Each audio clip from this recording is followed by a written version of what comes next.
like, yeah, hold it down, yeah.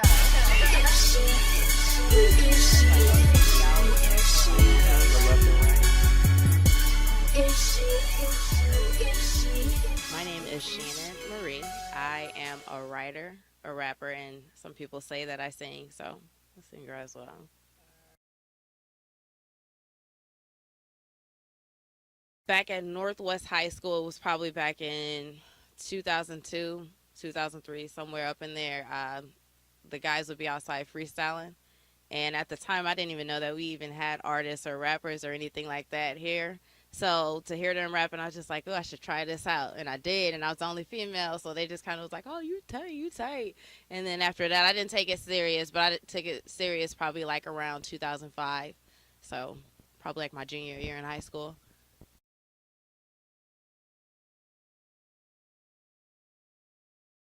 The first song, it would probably be a Mariah Carey song. Back in the day, I used to love her. No, that was it. It was just Mariah Carey. I can't even think of anything off tops, but it was just pretty much like when she was. I can't even think of the song right now, but when with Diddy on the boat, and it was just all kind of stuff around there. TLC too. They were huge in my time, so I knew right then. I was like, okay, I like music. I like music a lot. So What were some of your other influences growing up, or where did you pull the most inspiration from? the most inspiration. That's a good question. I didn't have like a music background or as far as like family or friends or anything like that. But well, I would say I was probably inspired by the person that got me started. His name is Che Olsen, but a lot of people know him as Queso because he raps as well. So I would say inspiration would definitely be him because he's the one that got me started.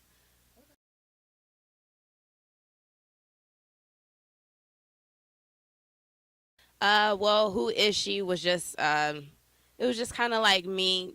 I'm redefining everything that I've done so far. I'm leaving that where it is and where where it was, and I'm just working on new stuff and just kind of redefining who I am as an artist. Better sound, better look, better quality, just everything better. And who is she as a single? It's just kind of like a female type anthem, just something fun to put out there. I learned the word fleek, so I had to put that in the song. While it was hot, so it's just kind of like a female confident song. No matter what you look like, no matter the race or anything like that. So it's the song for you. So Okay.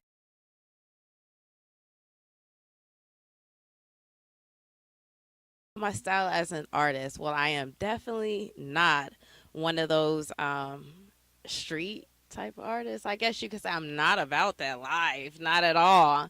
Um, I would just say I just more so I want to tell a story when I would do music. I don't want to just talk about the same old that everybody else is talking about, like turning up in a club. No, I want to talk about stuff that people actually go through, and just kind of like I said, even if I don't go through it, I either know somebody that have, or just be like, okay, somebody out there done been through something like this. So that's kind of where I'm going with this time around.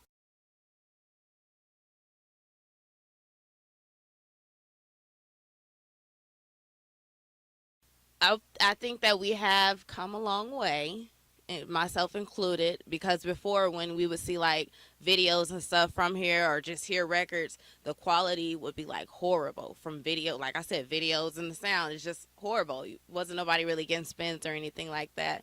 But I say like once one not really hip hop but it's kind of R&B that kind of set the tone for a lot of people and made them step their stuff up. It's kind of like when P Minor was getting a lot of radio play with like Can I and Keys to the Club. That made me, I don't know about anybody else, but that gave me some hope, like wow, he getting regular rotation, so I should set myself up and try to do the same thing as that. So I think he really set the tone to where the better quality was, popping, and more people wanted to, oh, I want to record where he recording, and video wise, I've seen a couple of videos like ASOS. I can't think of what it was called, but it was like a little movie. It was like a 14-minute video.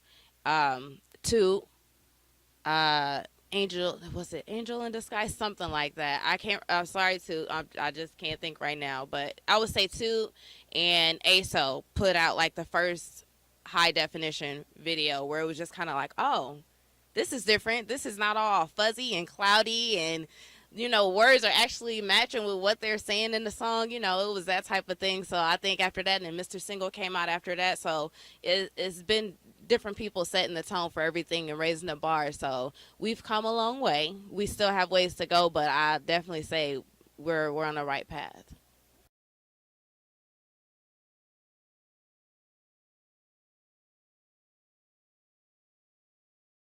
There's a lot of advice that I would give, because I had to learn a lot, like through error. Advice, it's a lot. It's a lot. The main thing is definitely don't think people owe you anything. Like supporters, I see a lot of, yeah. That's what I will say.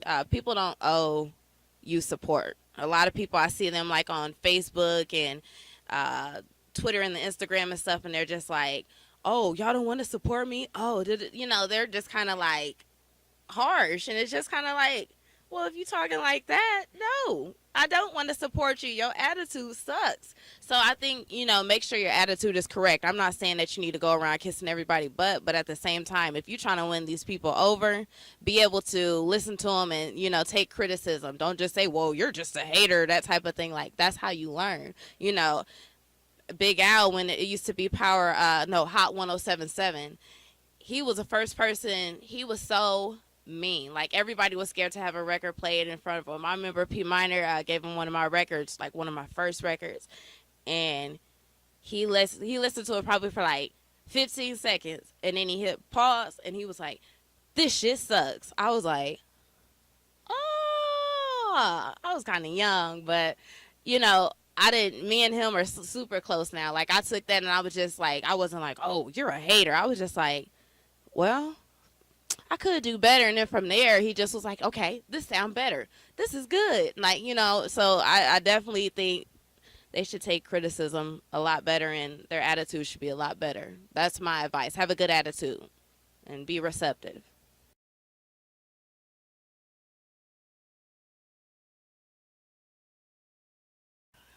My younger self,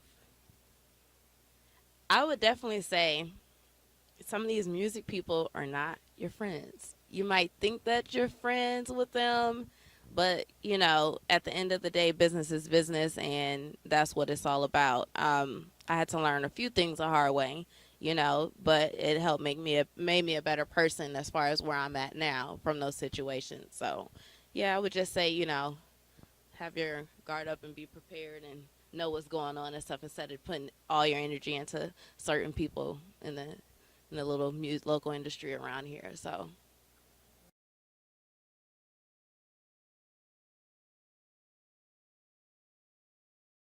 well, I am working on an album. I'm not interested in doing like a mixtape at this time. I'm working on an album, and hopefully that will be out this spring. So I've been recording and slowly releasing some songs, even if it's just snippets, just to let people know, like, listen, things are there. I'm not making a lot of noise like some of these people are like, oh, I'm working on this. No, I just rather y'all actually hear it to know that something is coming out. So hopefully this spring at the latest, early summer.